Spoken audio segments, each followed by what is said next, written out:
If you ever run into this innocent-looking kid, stay sharp and keep your guard up. He's a slick pickpocket with a silver tongue, and before you even realize what's happening, he'll have swiped your valuables right under your nose. So, let's dive into the movie as Nate fights for his life high in the sky, hanging from a string of cargo boxes that all strapped to an open plane.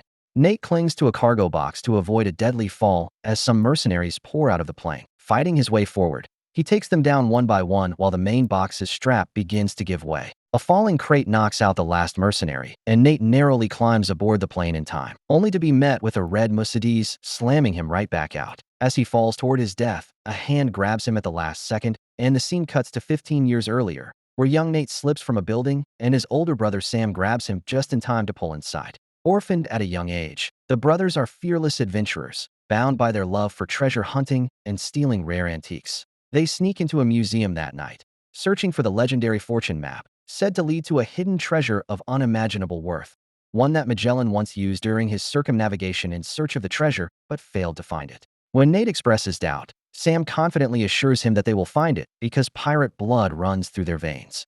While trying to unlock the case, Sam accidentally triggers the alarm and they are quickly caught by security guards. The police take them back to the orphanage and the nun orders Nate to be released and has Sam arrested, as it's his third attempt at stealing the map. The nuns give the brothers a moment alone to say their goodbyes, but Nate finds Sam seizing this opportunity to make his escape.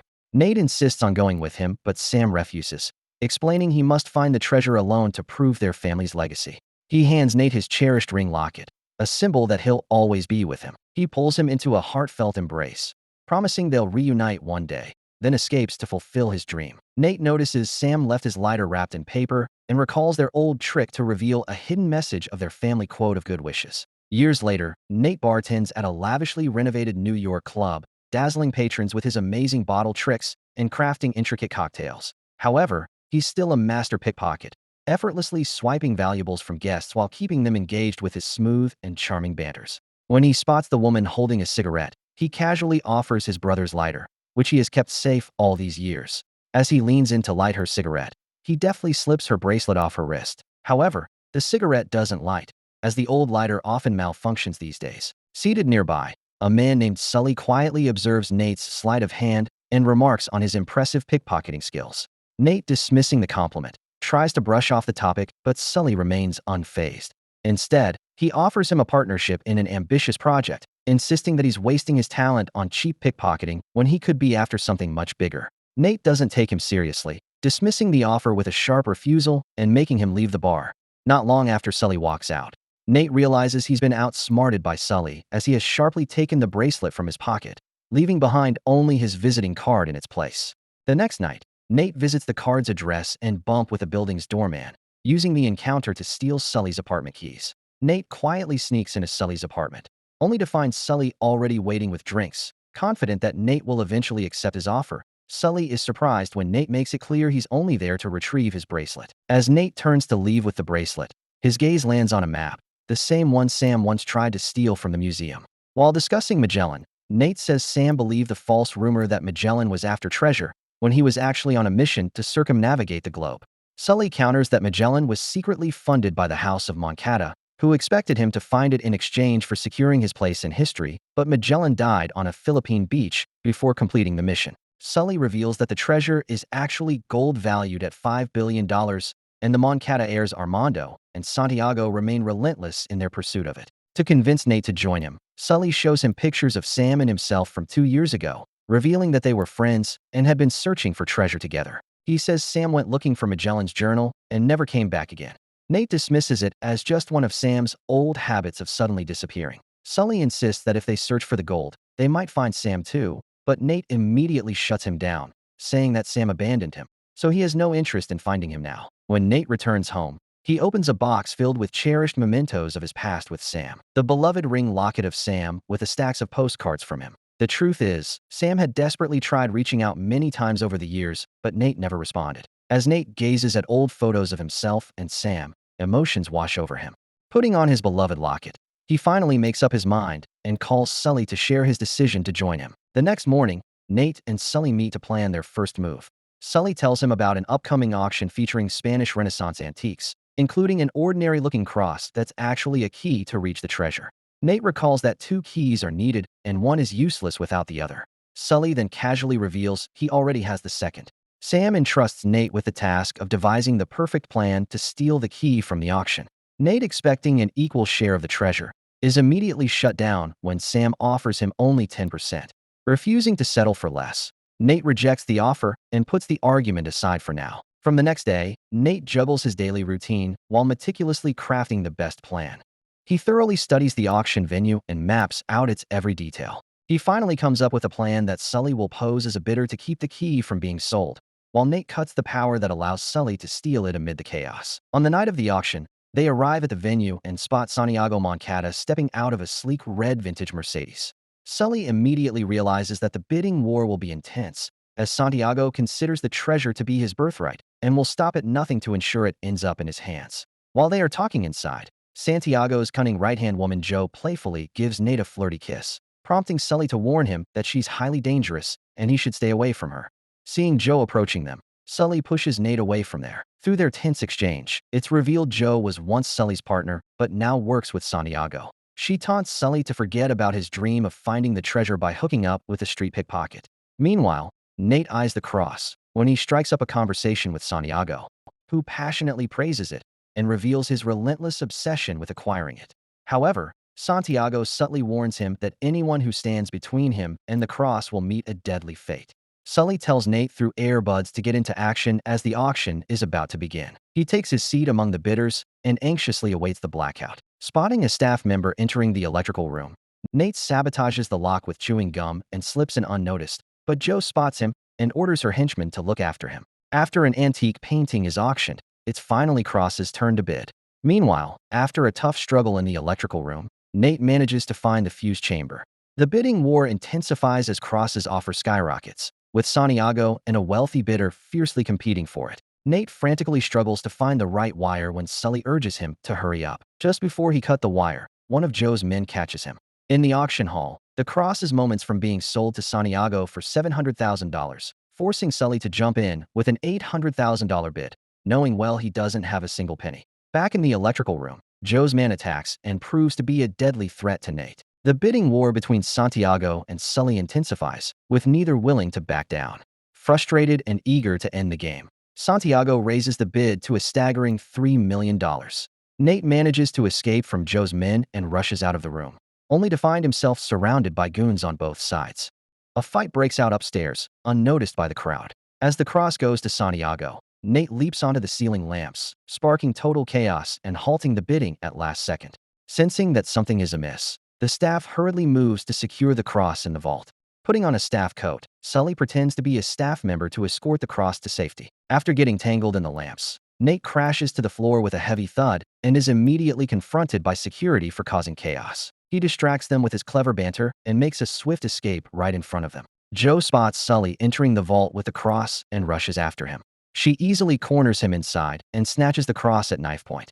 Fortunately, some security guards arrive there and Sully tricks them into believing that Jo is trying to steal the cross by attacking a staff member. As security moves to arrest Jo, she transforms into a ruthless fighter, while Sully slips away with the corpse and quickly jumps into his car, where Nate is already waiting for him. Sully triumphantly shows Nate the cross, and they decided to set off for Spain to take the next step. On the plane, Sully surprises Nate by showing Magellan's journal.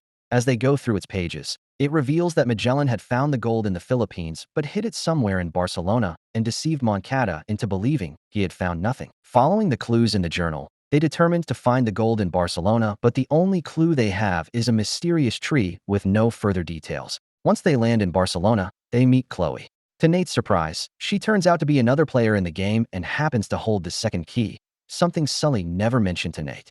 However, Chloe refuses to work with them, unwilling to split the treasure with Nate. Considering Sully a backstabber due to his past betrayals, she warns Nate not to trust him. As she hurriedly leaves, Nate and Sully realize she has smoothly slipped the cross from Nate's bag, prompting him to take off after her. This ignites a fierce chase as Nate relentlessly pursues Chloe. Neither is willing to back down, sending chaos rippling through the bustling streets of Barcelona. Just as Nate is about to catch her, he missteps and plunges into a fountain. Seizing the moment, Chloe swiftly reaches her car, but Nate refuses to let her escape. He stops her with a shocking reveal that the treasure isn't under a tree, but somewhere else entirely. Sully arrives and points out she can't find the treasure without Magellan's journal and convincing her to work together. Nate then reveals that Moncada mentioned the cross as the key to a church altar, but they have no idea which church it belongs to. Using his intelligence and the tree's clues, Nate figures out that their target is the Santa Maria Church. The three agree on a plan to explore the church tomorrow after the evening prayer. Here, Santiago confronts his father Armando, after learning from a newspaper that he plans to give away his entire fortune in charity, believing it will cleanse their ancestors' sins which were earned through bloodshed. Santiago tries to change his father's mind, but Armando remains firm. Frustrated, Santiago storms off and meets with Joe, who informs him that Sully has been spotted in Barcelona. He suggests hiring him, but Joe immediately shuts it down, warning that while Sully may be skilled, but he can't be trusted. Back with the team, they relax over drinks while strategizing their next move and discussing the purpose of the two keys. While Nate makes toast in the kitchen, Chloe pieces together that he's Sam's brother. She urges Sully to come clean to Nate about what really happened to Sam, but he brushes her off, insisting he'll tell Nate when the time is right. The next morning, Santiago approaches his father in hope, once again trying to persuade him to reconsider his decision. Despite his relentless pleas, Armando refuses to change his mind and advises him to let go of his obsession with the treasure. As Armando enters his car, Santiago follows him with Joe already waiting with knife and kills him with a lethal strike. As night falls, the three manage to enter the church, posing as ordinary tourists. While searching through keyholes, Nate spots a rack of postcards for sale, and one of them matches the one Sam sent him, increasing his hopes of finding Sam even more. Soon, they discover a symbol and a series of codes carved into the floor. Using the journal to decode them, they realize they must make their way to the basement, where they finally find an ancient altar. As they scan the dimly lit room, Nate's eyes land on another symbol, which turns out to be a hidden button that unlocks Mary's statue on the altar. When Nate turns it, the back reveals a hell painting, and the altar unveils two keyholes for the crosses. Referring to the journal, Sully instructs them to insert both crosses and turn them clockwise at the same time. As Nate and Chloe turn the crosses, a sudden barrage of deadly darts fires towards them. They all narrowly evade the attack, though one nearly strikes Sully down. Sully admits it was just a guess and persuades them to take a risk, trying once more counterclockwise. This triggers a sudden movement in the altar with a loud noise. When they shift the altar, it reveals a passage leading to a hidden tunnel. The journal mentions hell and heaven, meaning one cross must go down while the other goes up. Nate takes the first cross and activates the tracker on Sully's phone before sneaking into the tunnel with Cleo. With the help of the tracker, Sully follows their movement and comes out of the church with the other cross. Unbeknownst to him, Joe and her men are keeping an eye on their every move. While decoding mysterious codes and narrowly escaping deadly traps, Nate and Chloe reach a locked gate deep within the dark tunnel. Chloe used her hairclip to unlock the door, unveiling a long-hidden secret passageway that eventually led them to a bustling underground nightclub. They are confused until Chloe spots the word Infernun, which means hell. As they move toward it, Nate notices Joe's men lurking there. To avoid being spotted by Joe's men, Nate and Chloe pretend to be a couple and start dancing. Once the goons leave, Nate tries to ignite a fire on the bar counter using Sam's lighter for distraction but fails, so Chloe sets it ablaze with a candle. Searching for a while, they find a puzzle on the wall, and Chloe starts working on it while Nate tries to keep the crowd engaged, but Joe's men eventually catch up to them, forcing Nate to dismantle them one by one with his cunning moves. Chloe finally solves the puzzle and finds the keyhole, turning the cross in it. A secret tunnel opens on the wall, and she slips inside to wait. After narrowly dodging the goons, Nate dives into the tunnel right before it closes again. Desperately searching for the next step through the tunnel, they stumble upon a secret door with a keyhole located directly beneath a fountain. While tracking them, Sully also arrives near the fountain. When Chloe turns the cross, the door does not open, but the fountain's water reverses and unleashes a massive flood into the tunnel. They struggle to open the door until Nate remembers Sully must find a nearby keyhole and use the second key to unlock it. They call out to him for help, prompting Sully to desperately search for the keyhole and eventually finds it inside a pizza parlor, but it is protected behind a thick glass. Sully tries to break the glass with a chair when Joe shows up from behind and threatens him to hand over the cross. Sully acts smartly and effortlessly takes control of the gun from her, but Joe strikes back that sparks a brutal fight between them. Here, the tunnel is nearly flooded, putting both of their lives in grave danger. As their fight rages through the pizza parlor, Sully and Joe become sworn enemies in their battle for the cross. After a relentless exchange of blows, Joe locks Sully in a brutal triangle chokehold. When the tunnel is filled with water, Chloe and Nate make several attempts to escape, but each attempt ends in vain. Overwhelmed by the rising water, Chloe loses consciousness and Nate slams the door in desperation. Fed up by her, Sully manages to break free and breaks the glass by slamming Joe into it. Sully turns the cross in the keyhole, unlocking the door at the last second. Moments after coming out, Nate realizes that Chloe has fainted, prompting him to rush back into the tunnel and carry her out just in time. Chloe is surprised that Nate chose to save her instead of backstabbing, and she feels genuinely grateful to him. After taking a moment to recover, they follow a path that leads to a dimly lit Roman antechamber, with Sully still trailing behind. Nate struggles to light a torch with his lighter, and this time it works. As he and Chloe explore the chamber, Sully spots them by the flickering torchlight and communicates with them through a drainage grill. Nate and Cleo find another keyhole nearby, but it doesn't open when Nate puts the cross in and tries several turns. Sully notices a symbol nearby and understands that both crosses must be used together. However, Sully fears that Nate and Chloe might backstab him. With no other option, he has to hand them the second key. Nate puts both keys together, unlocking the door that leads them into a vast Roman storehouse. They find 3 giant urns inside. For a thrilling moment, they think they've found the gold, but when they open the urns, it turns out to be filled with salt. Before they can even process it, all the urns suddenly burst and a mountain of salt pours across the floor. Digging through the salt, Nate finds an ancient map. Studying it closely, he traces a route from Barcelona to the East Indies and realizes the treasure was never there to begin with. Before he can discuss it, Chloe pulls a gun on him from behind and demands the map. Nate calmly advises her to trust each other, but Chloe replies that before he can trust Sully, he needs to know the truth about what he did to Sam. She suddenly knocks Nate out with her gun and makes off with the map and both keys. After some time, Sully finds Nate unconscious and helps him up. As soon as Nate gets up, he demands the truth about Sam. Sully admits he lied and reveals that he and Sam found the journal at Magellan's tomb, but were ambushed by Joe's men there. Sully escape manages, but Sam was shot dead. Nate believes Sully abandoned Sam and escaped with the journal. Hurt and betrayed, he accuses Sully of giving him false hope of Sam. Sully confesses he only recruited Nate by lying. He shared Sam's knowledge to find the gold. Calling Sully selfish and greedy, Nate ends their partnership and walks away. Meanwhile, Joe updates Santiago on the recent events that unfolded, promising to capture Chloe and recover the map. To her shock, Chloe arrives there, and it turns out she has been working for Santiago all along. Impressed by Chloe's work, Santiago hands over command of the mission to Chloe, a decision Joe clearly resents. The following day, Sully finds Nate packing his bags and again tries to convince him, explaining he didn't betray Sam, but was forced by circumstances to leave him behind. Looking at Sam's postcards, Nate agrees to his comeback, not because of Sully's insistence, but to fulfill his brother's only dream. Meanwhile, Santiago is preparing to depart for the East Indies with his team, taking along his beloved red Mercedes. Sitting far away, Sully and Nate keep a close watch on Santiago and learn that Chloe is working for him when she hands over the map. As they dive into the plan, Sully sparks a bold idea to sneak aboard.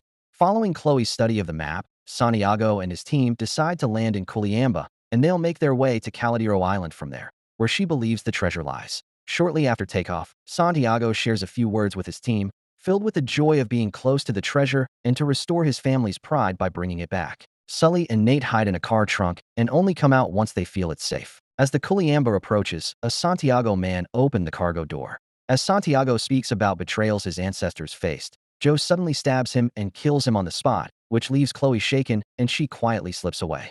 When they realize she's gone, the entire team sets off after her, giving Nate and Sully a chance to sneak in and retrieve the map. Sully decided they would jump off the plane without getting into a fight with Joe. Just as they reach the exit, they find Joe and her men there, forcing Nate and Sully to hide behind the cargo boxes. Sully urges Nate to grab a parachute and escape without fighting, but overwhelmed by rage, he refuses to run and confronts Joe for killing Sam. Joe's men open fire on them, forcing Sully to jump instinctively, while Nate accidentally deploys a cargo box's parachute and gets caught in a fierce fight with the goons. During the fight, Nate's foot gets caught in a cargo box, and he's thrown out along with a chain of boxes, bringing us back to the opening scene of the movie. Inside the plane, Joe and her men struggle to stay balanced, while the others capture Chloe. She quickly fights back and breaks free, leading to a burst of intense gunfire between Joe and Chloe. Running out of bullets and unable to reach a parachute, Chloe jumps into the car and drives it out of the plane just as Nate climbs back in. It's actually Chloe who pushes him out again. She tells Nate to follow her before jumping onto the cargo box. Nate misses his jump by a bit, and it's also Chloe who grabs his hand. Nate deploys the box's parachute just in time, allowing them to land safely in the middle of the ocean. The two argue over the past incidents as they drift across the ocean, eventually reaching an island in the Philippines. Nate checks into a hotel using Sully's credit card, which he swiped it while they were hiding in Santiago's car. Once they've freshened up, they go over the postcard Sam sent. Nate tells Chloe her guess about the treasure's location was completely way off. According to Sully, Sam knew the last clue to its true location and it must be coded in these postcards. Nate and Cleo spend hours poring over the postcards, trying to decipher the hidden clues. They struggle till midnight and Cleo falls asleep, but Nate refuses to give up and keeps trying. After a while, Nate notices a blank spot on one of the postcards and realizes it's time to use his old trick. When the lighter fails again, he uses a candle to reveal a hidden message, which instructs him to use both crosses as a compass. After fiddling with the crosses, Nate figures out how to position them correctly and discovers the exact location of the treasure. He writes down the coordinates on a piece of paper before finally heading to bed. Determined to move forward with the plan, Joe lands at Kiambata with her men. As morning breaks, Chloe spots the paper on the desk. She once again decides to betray Nate and sets off alone in pursuit of the treasure. At the same time, Joe and her men are heading toward the wrong location Chloe had guessed. When Nate wakes up, he only finds Cleo's letter confessing of her betrayal and calling him too naive. But this time Nate is ahead of the game. Anticipating Chloe's betrayal nature, Nate had written down false coordinates for her the night before and hid the real ones in a beer bottle. Nate speedily follows the coordinates that lead him to a massive cave. Unbeknownst to him, Joe spots him from the wrong location and begins to follow. After a brief journey, Nate reaches inside the cave and spots an underwater tunnel leading further. Without thinking, he dives in and swims through a narrow underwater tunnel, which eventually opens into another cave where Magellan's two precious ships have been hidden all these years. For a moment, he can't believe that he has found the long-lost treasure. Inside the ships, as Nate moves through several large barrels filled with gold antiques and biscuits, Sully unexpectedly shows up, having tracked him using the still-active tracker that Nate had set in the church. Sully is thrilled to see the tons of gold with the fortune ships and congratulates Nate for fulfilling Sam's dream. But Nate remains disappointed in him over past events, still seeing him as selfish and greedy. As Sully begins to defend himself, Joe arrives with her entire team. Sensing the danger, Nate reluctantly agrees to team up and they quickly hide in a concealed compartment. Joe's men report to her the discovery of the gold, and knowing the ships themselves are priceless treasures, she orders them to be airlifted by helicopters to take it with them. Following Joe's orders, her crew quickly prepares everything and within no time, both ships are airlifted and set en route to the cruise Victoria. Seizing the moment, Sully and Nate emerge from the hidden compartment. Sully quickly fills his bag with gold, and together they arm themselves with a dagger and sword before heading upstairs to face the goons. They both bravely jumps into the fight. Sully effortlessly handles the goons, but Nate finds himself outmatched and struggling to hold his ground. After swapping weapons, Nate and Sully fight side by side, and with flawless teamwork, they manage to take down all the goons and hurl them overboard one after another. Afterward, Sully climbs onto the helicopter's chain suspending the ship and swiftly makes his way up. He swiftly overpowers both pilots and throws them out of the helicopter.